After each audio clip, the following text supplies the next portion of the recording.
There are trains that don't just carry us from one city to another, but also carry with them dreams, memories, and the very breath of a time we once lived. For many of us, the California Zephyr, America's most talked about train, is not just a name, but a part of our youth. Born in the years after World War II, it never raced to be the fastest.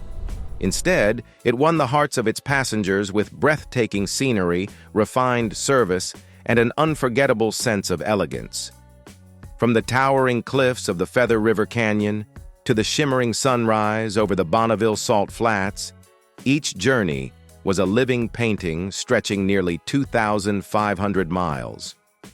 And today, we'll step back aboard that glorious ride, as if seated once more in the dome car, watching the world drift by through crystal-clear glass.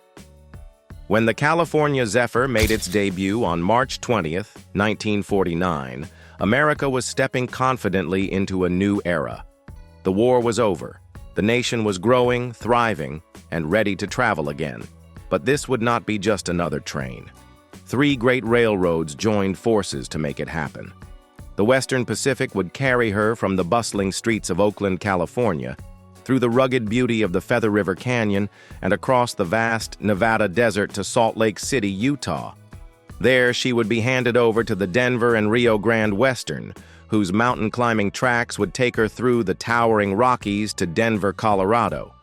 From there, the Chicago, Burlington, and Quincy, famed for speed and precision, would guide her the final stretch, racing across the heartland to Chicago, Illinois.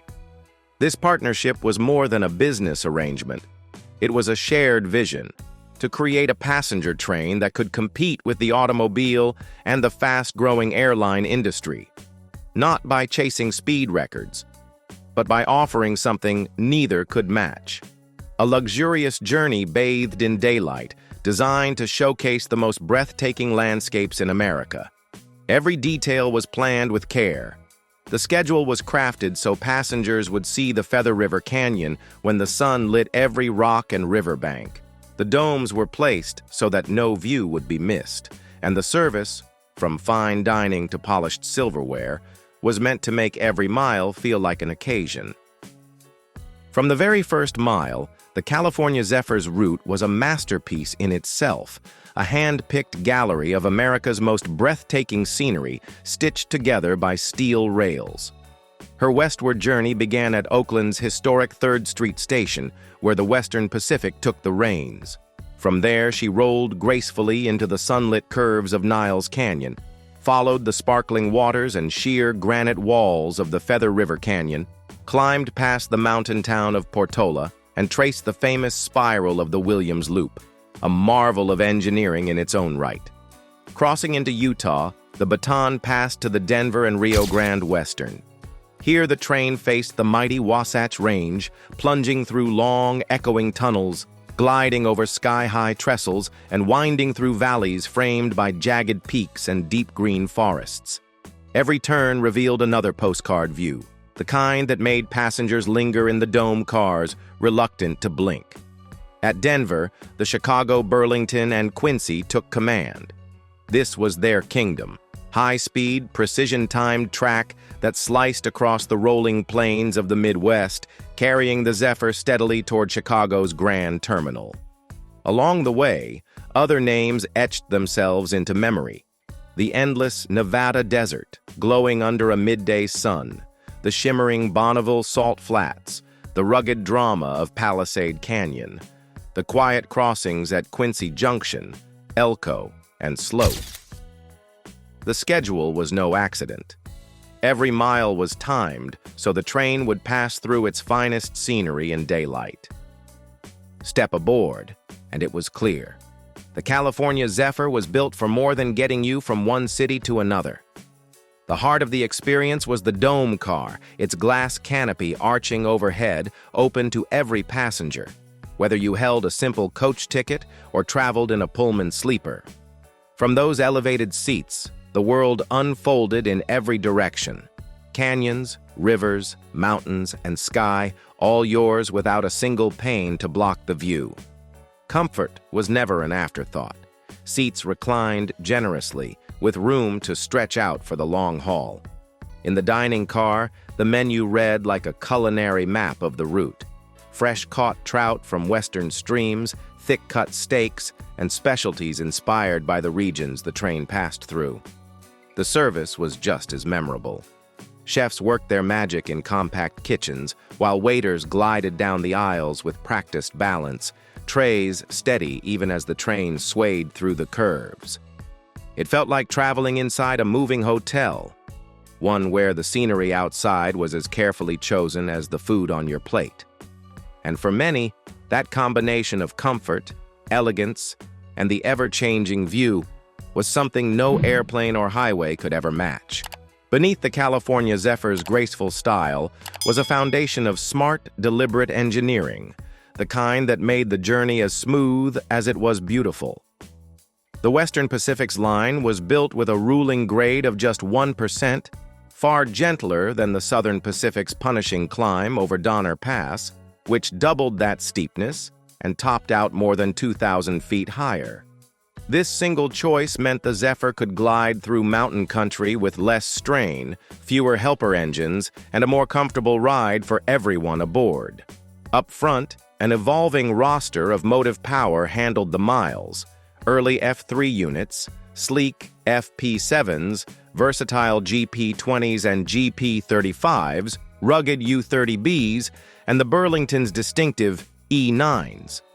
In winter, steam generator cars, painted to match the locomotives, added heating capacity when the long consists outstripped the boilers in the lead units. Mountain railroading brought its own hazards, and the Feather River Canyon was no exception. Rock slide detection fences lined vulnerable stretches, ready to trip the signals at the first sign of falling stone. In the canyon itself, the Zephyr eased back to around 30 miles per hour, not out of necessity alone, but to give passengers time to savor every bend in the river, every cliff and waterfall framed in the dome car windows.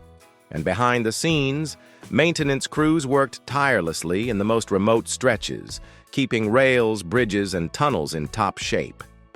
It was a constant battle against nature, and one the California Zephyr's operators were determined to win, mile after mile, year after year. By the mid-1960s, the world that had given birth to the California Zephyr was changing fast, and not in her favor. Commercial airlines were no longer a novelty. They were a force, whisking passengers across the country in mere hours.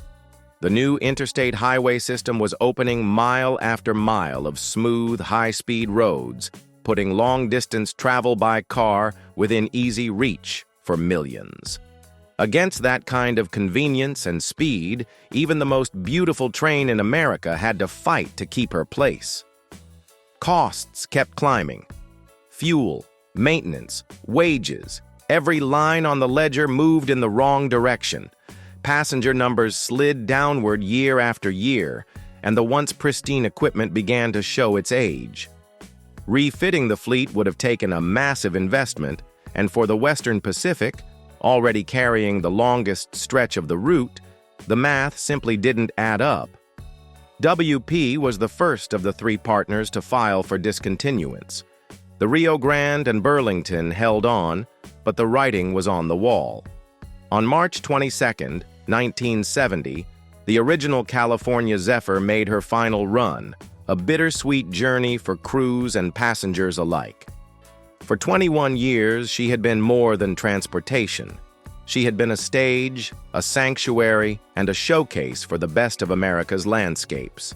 And now, as her last miles clicked away beneath the wheels, an era of elegance on steel rails was coming to a close. Even after the original California Zephyr slipped into history, her spirit refused to vanish from the rails.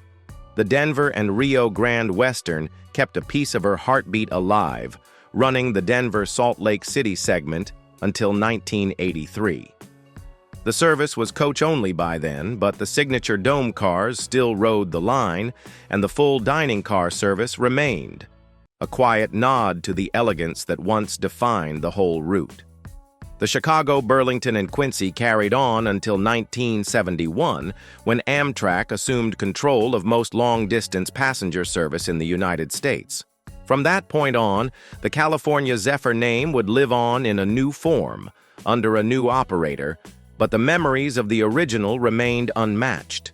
In Portola, California, the Western Pacific Railroad Museum became a guardian of those memories. Preserved locomotives, dome cars, and silver-sided coaches stand ready for visitors, gleaming reminders of a time when travel by train was an event to savor. You can walk through them, run your hand along their polished walls, and almost hear the echoes of laughter and conversation from journeys long past.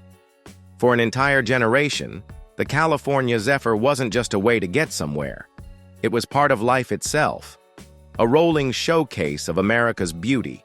And even today, for those who were lucky enough to ride her, she remains more than a train. She's a living memory, forever tied to the golden age of American railroading. The California Zephyr has been off the rails for more than half a century, yet for those who once saw her glide by, or even just heard the stories, the image lives on. She was never just a train. She was a symbol of elegance, from a time when the journey mattered just as much as the destination. Every landscape, every rhythmic click of steel wheels on the rails, still seems to echo somewhere in memory. How about you? Have you ever sat in the dome car of the California Zephyr, or only known her through photos and stories? Share your memories or your thoughts in the comments below, because it's those stories that keep this legend alive. If you found this tale nostalgic and worth remembering, don't forget to hit like, and be sure to subscribe so we can keep traveling back in time together, uncovering more railroad and classic car legends that helped write America's history.